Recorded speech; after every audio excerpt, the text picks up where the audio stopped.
President. Wala ho dito ngayon si Mayor. That's okay. Hindi siyang sadya ko dito. Opo ko eh. Thank you.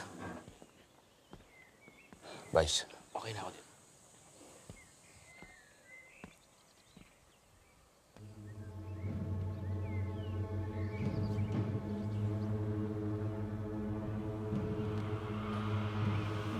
Madam President.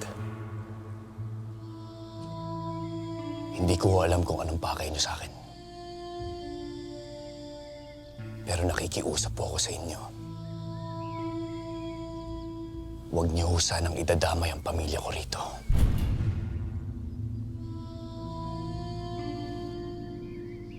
Alam ko ang nangyari sa inyo.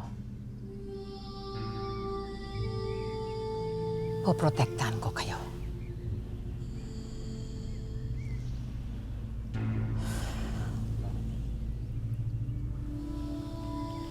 Pero sabihin mo sa akin, ano talaga ang ginawa mo sa Isla Alakdan?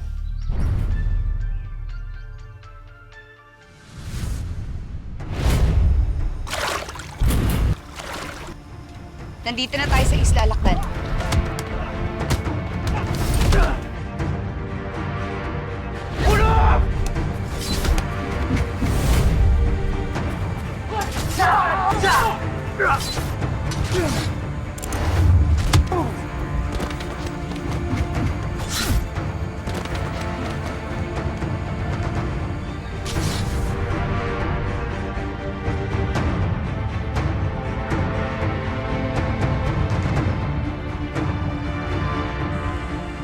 Pinatayo ng mga miyembro ng Golden Scorpion ang mag-ina ko.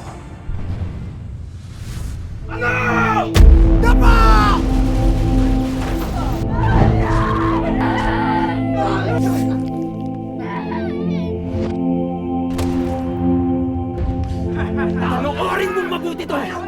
Elias Guerrero! At yun po ang dahilan kung bakit ako nagiganti sa kanila. Itong mga oras na nagiganti ako sa kanila, nalaman ko na tatay ko pala ang leader ng Golden Scorpion. Si Edgardo Magallanes. Pero nilabanan ko siya. Anak kita! Hindi ka marunong magpatalo.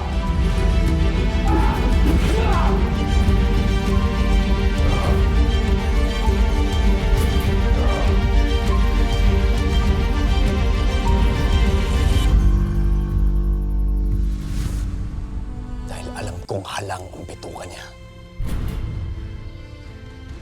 Matagal ko silang nilabanan.